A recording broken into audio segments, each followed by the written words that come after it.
Oke, assalamualaikum warahmatullahi wabarakatuh. Kembali lagi dengan saya ya, Rahmat Sulaiman. Langsung materi aja lah ya. Jadi pada pertemuan kali ini saya akan menjelaskan tentang rekayasa perangkat lunak. Jadi mungkin waktunya sekitar 15-30 menit tapi nggak full. Jadi seenggaknya kalian punya gambaran apa yang saya jelaskan. Jadi kalau ada yang nggak jelas bisa ditanyakan di jadwal perkuliahan.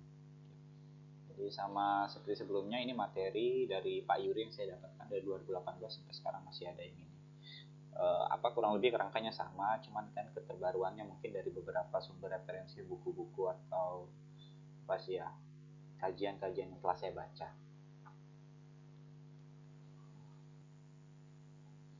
Overview pertemuan kedua ya, ini pertemuan kedua ya. Pertemuan kemarin kan mungkin hanya penjelasan aja, aturan mainnya segala macam. Nah, ini bisa kalian lihat lah ya, ini cuman historinya aja, sejarahnya dari mana ngambilnya. Nah, ini ada ini. Nah, kita akan langsung masuk ke sini. Pertama ada pengembangan perangkat lunak. Nah, itu kalau secara harfiahnya dari beberapa referensi itu, pengembangan perangkat lunak adalah proses di mana kebutuhan pemakai diterjemahkan menjadi produk perangkat lunak melalui suatu rangkaian aktivitas sesuai dengan proses, metode, dan alat bantu. Jadi ibaratnya kayak gini. Kalau kalian bisa lihat kasir di Alfamart ya, pasti berbeda dengan kasir di toko lainnya. Karena apa? Karena memang kebutuhannya beda. Walaupun kurang lebih sama, tapi kan ada item-item yang beda. Atau lagi contohnya apa ya?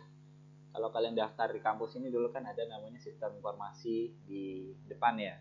Nah, itu kan pastilah perangkat lunaknya beda dengan sistem informasi penilaian. Nah, kurang lebih seperti itu. Makanya ini pengembangan perangkat lunak ini dikategorikan sebagai rangkaian aktivitas tertentu. Tertentu itu artinya sesuai kebutuhan ya. Jadi misalkan ada nih kalian buat aplikasi peminjaman online. Itu kan kalian itu sebenarnya sistemnya kan sudah ada. Walaupun secara manual segala macam. Terus kalian komputerisasikan. Tujuannya agar apa? Agar lebih mudah. Nah, itu kan artinya perangkat lunak untuk membantu proses peminjaman itu sesuai dengan kebutuhan yang ada di sana. Coba kalau kita beralih ke sekolah misalkan ya, sistem absensi guru atau absensi siswa yang udah modern kan, yang pakai fingerprint, retina misalkan daftarnya, itu kan pasti berbeda dengan sistem peminjaman tadi. Kurang lebih seperti itu.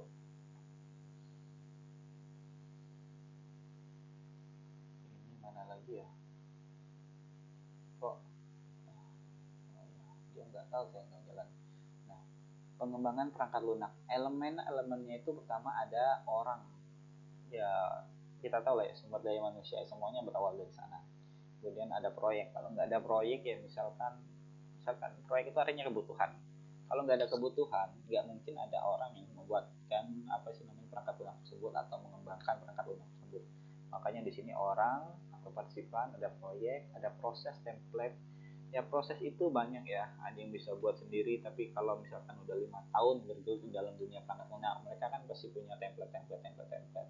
Itu contohnya model Rapid ya, RAD ya, model itu kan. Jadi misalkan kita datang ke kalau di Jakarta tuh ada namanya Mangga Besar, itu banyak yang jual software web apa segala macam. Kita datang duduk, Pak mau bikin software, Pak mau bikin web, iya, nanti dikasih sama dia template-nya mau yang kayak gini, nanti per halaman itu harganya beda. Nah, seperti itu kurang lebih model proses pengembangan. Itu adalah cara atau strategi bagaimana perangkat lunak dibuat sedemikian rupa sehingga produk perangkat lunak tersebut dapat diwujudkan. Ya, kurang lebih samalah. Kan jarang kan ya kalian melihat orang mau ngetik segitu banyak dokumen tapi pakai Excel, ada nggak? Nggak ya. Adanya perangkat lunak tersebut dibuat sesuai dengan kebutuhan. Nah, kalau orang mau ngetik banyak ya larinya ke Word. Kalau orang mau hitung-hitung atau segala macam bisa pakai ke Excel. Kalau orang mau presentasi itu bisa pakai PowerPoint sesuai kebutuhannya. Nah, beberapa model proses pengembangan perangkat lunak. Nah, kalau dari buku lama sih ya yang saya baca itu pengarangnya MC Grauhill ya. terus kalau Sutiono, terus apa lagi ya, lupa saya. Nah, proses pengembangan perangkat lunak itu modelnya yang pertama kali itu ada satu namanya waterfall. Selebihnya seperti prototype, spiral, rasional, ekstrim, agile, apa segala macam itu adalah pengembangan dari waterfall. Ibaratnya waterfall turunan ke berapa itu. Tapi garis besarnya itu kita ingat waterfall. Kalau kalian ingat waterfall, ingat padi. Padi. P-nya adalah apa? Planning, A-nya analisis, D-nya design, I-nya implementation. Jadi padi. Nah, ini kurang lebih waterfall. Waterfall ini juga apa sih namanya? Kan kalau kita bilang ya analisis kebutuhan gitu kan bisa kita bilang itu sebagai apa sih namanya? Planning ya. Sebelum kita membuat sesuatu pasti kita merencanakan segala macamnya. Nah, ada perancangan, ada pengkodean, pengujian, pengoperasional. Kalau saya lihat dari sini mulai dari perancangan, pengkodean, pengujian itu kan bisa dalam satu gitu kan, desain. Nah, kalau udah pengujian sama pengoperasian itu kan ada implementasi. Kalau seperti itu, kalian lihat programmer mana yang apa-apa itu desain dulu baru ngoding, nggak ada. Rata-rata mereka bikin desain segala macam langsung ketikkan. Jadi makanya di sini kan perancangan, pengkodean, pengujian juga masuk tapi tidak sepenuhnya itu bisa dikatakan sebagai desain. Waterfall ini apa tuh sangat cocok digunakan ketika kalian ada proyek IT itu yang apa sih namanya ya, base-nya lama, kurun waktunya lama, misalkan berapa tahun segala macam. Tapi kalau kurun waktunya cepat, misalkan kayak hanya proyek skripsi ya, bikin aplikasi proyek skripsi untuk ditempatkan di suatu tempat, menguji ilmu kalian itu kayaknya kurang cocok pakai waterfall. Karena apa? Karena skripsi itu kan cuma 4 bulan. Sedangkan waterfall ini dirancang untuk proyek yang jangka besar.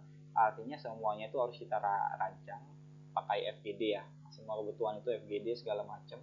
Habis itu baru turun apa sih namanya analisis, baru desain, baru implementation. Nah, kalaupun ada yang salah di desainnya, berarti kita harus balik lagi ke sebelumnya.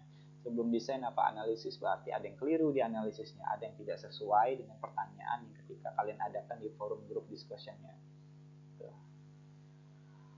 Prototyping model, spiral model ini kan sebenarnya kalau dari buku itu awal mulanya itu waterfall ya, ini merupakan apa sih ya, model orang tuh oh kalau kayak gini gimana itu, ini kan merupakan turunan-turunan dari waterfall.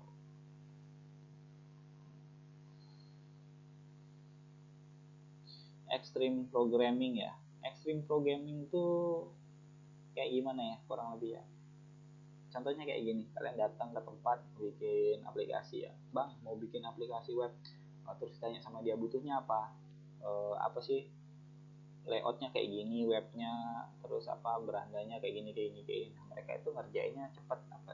Nah, extreme programming ini kelebihannya adalah program atau software yang kalian rancang itu jadinya cepat. Tapi kelemahannya satu ya, karena sesuatu yang dirancang cepat itu pastilah analisis dan persiapannya nggak matang. Jadi biasa terkendala kalau di tengah perjalanan ketika sudah digunakan aplikasinya itu ada error, ada bug, ada apa sih namanya database-nya nggak sinkron, seperti itulah. Metode pengembangan. Di sini metode pengembangannya itu ada pendekatan, sudut pandang atau kumpulan aturan yang harus diikuti untuk menyelesaikan tahap-tahap aktivitas pengembangan perangkat lunak. Ini apa tadi ya? Tidak usah. Alat bantu pengembangan perangkat lunak. Nih, tahap pengembangan ya. Kalau secara konvensional itu ada analisis, perancangan, implementasi. Alat bantunya ada flowmat, sistem flowchart, program flowchart, bahasa pemrograman. Nah, apa ya sebenarnya kalau konvensional sama fungsi konvensional itu kan artinya masih belum terkomputerisasi ya. Saya rasa ini kurang tepat kata-katanya kalau konvensional. Tapi tidak apa-apa lah ya. Kalau tahap pengembangan itu analisis itu sekarang kan banyak, ada DFD, data flow diagram, terus kalau perancangannya ada structure chart, pseudocode, implementasinya bahasa pemrograman. Tapi secara umum ya, yang orang sekarang gunakan dimanapun ya, kalau orang IT itu, kalau analisa sama perancangan itu pasti mereka menggunakan apa sih ya namanya, saya ngajar semester kemarin itu Ada 13 diagram itu apa sih ya Allah? UML, Unified Modeling Language. Nah itu biasa kalau anak itu udah wajib tahu 13 diagram itu kan. Jadi kalau misal kalian ada kegiatan operasional, proses bisnis segala macam, udah tahu, berarti kalian harus menggunakan apa itu namanya, activity diagram. Untuk database bisa menggunakan apa sih namanya, kelas diagram, atau bisa juga menggunakan IR diagram. Tapi IR diagram itu tidak terstruktur ya, jadi dia tidak termasuk dalam struktur diagram. Makanya biasanya orang pakai kelas diagram. Kalau kelas diagram kan dia terstruktur, tahu buatnya dari mana. Terus ada metode konvensional. Sudut pandang pengembangan adalah alur prosedur kerja pada sistem fisik organisasi. Prinsip pengembangan. 1. Dokumen apa yang menjadi media data atau informasi? Banyak ya. Ada yang kalau zaman dulu kan masih arsip semuanya segala macam. Bagaimana dokumen tersebut terbentuk dan mengalir dari satu bagian ke bagian lain. Nah, kurang lebih kan ini prinsip pengembangan ini mereka itu kita ya sebagai pengembang itu kita belajar bagaimana proses bisnisnya. Misalkan kayak gini ya, dari bagian informasi, kalau kalian mau daftar abis itu kebayarkan ya. Nah, nggak pernah kan langsung bayar buat informasi. Nah, kurang lebih seperti itu. Proses bisnis itu nggak boleh dilangkah ya, artinya dari satu bagian ke bagian itu harus jelas. Nah, kalau ini kan berdasarkan cerita segala macam kalian rancang menjadi diagram, nanti menggunakan activity diagram ya, kurang lebih itu. Dokumen itu misalnya apa ya, ada nggak ya? Nah, misalkan kayak ini, mana dokumen kayak gini deh, dokumen absen. Misalkan dokumen absen itu kalian setelah ngisi absen diserahkan kemana? Nggak tahu ya. Oke, kalau kan habis absen itu kan biasakan yang bertanggung jawab itu dosen sama BAK. Dosen ngabsen, mahasiswanya nanti diserahkan ke BAK. Itu kan artinya terjadi terjadi interaksi antara dosen dengan BAK. Nanti dari situ kita bisa sudah analisa bahwa dosen isi absen mahasiswa, dosen serahkan absen mahasiswa kepada BAK. Nanti di situ kelihatan alurnya. Tapi untuk di awal ini ya kurang lebih setidaknya pemahaman sedikit-sedikit ya. Tapi kalau semester kemarin kalian ketemu saya, harusnya semester ini enggak begitu itu, karena materinya rekayasa perangkat lunak itu enggak banyak. Maksudnya kan enggak banyak, enggak terlalu melenceng dari mata kuliah semester kemarin. Perangkat lunak dianggap sebagai kumpulan fungsi atau proses transformasi data. Ya seperti itulah. Data masukan, proses transformasi, data keluaran, keadaan awal, akhir, perubahannya. Intinya input, proses, output. Perangkat lunak itu. Perangkat lunak inputnya dari mana? Bisa dari manusia, bisa dari data-data apa segala macam. Prosesnya apa? Nanti diolah datanya. Outputnya apa? Bisa jadi laporan, terus bisa jadi informasi, bisa jadi apa sih namanya? Bentuk-bentuk lainnya. Tapi intinya tuh kalau perangkat lunak ini kan tujuannya laporannya tuh bisa data-data apa penjualan segala macam. Nah, dekomposisi persoalan menjadi objek-objek yang berkorespondensi dengan dunia nyata. Bahasanya tingkat tinggi ya. Saya juga agak sulit memahaminya. Apa ini? Saya baca lagi. Metode berorientasi objek itu adalah dekomposisi persoalan menjadi objek-objek yang berkorespondensi dengan dunia nyata. Nah, jadi maksudnya sini kan misalkan kalian punya toko ya. Toko kalian itu produksinya misalkan bulan ini 50, bulan depan 100, bulan depan lagi 150. Nah, di tahun berikutnya ternyata toko kalian itu mampu bertransaksi 1000. Itu kira-kira kewalahan nggak? Misalkan kalian tulis tangan apa segala macam, kewalahan kan ya. Nah, maka dari itu dipecahkan objek-objeknya, misalkan bagian ini ngerjain ini, bagian ini ngerjain ini, bagian itu ngerjain itu, disesuaikan dengan keadaan kalian. Maka dibutuhkannya sebuah pengembangan perangkat lunak. Perangkat lunak yang dibuat pun itu berdasarkan kejadian atau proses bisnis yang telah ada. Yang dari biasanya kalian nulis itu kan semuanya dikomputerisasi, kurang lebih seperti itu. Object oriented versus fungsional. Oke. Gimana ya? Kalau object oriented ini artinya adalah kita buatkan suatu perangkat lunak berdasarkan sistem yang sudah ada, walaupun itu manual atau enggak. Kalau fungsional itu kita merancang sesuatu itu berdasarkan fungsinya. Misalkan kayak gini aja. Apa ya contohnya ya? Kalian buatkan suatu aplikasi di toko misalkan ya. Kira-kira kayak gini. Bayarnya di kasir. Bayarnya di kasir. Tetapi itu dikomputerisasikan gitu. Atau gampangnya kayak gini aja deh, ada nggak orang yang misalkan orang yang saya buka toko nih, saya minta bang buatkan saya program dong, habis itu si abangnya buatkan programnya berdasarkan dia, bukan berdasarkan keadaan toko. Kira-kira masuk akal nggak? Harusnya saya nggak butuh menu, misalkan apa ya, misalkan butuh peminjaman di toko saya nggak terima peminjaman misalkan ya, tapi dibuatkan sama dia menu peminjaman segala macam. Kira-kira butuh nggak ya?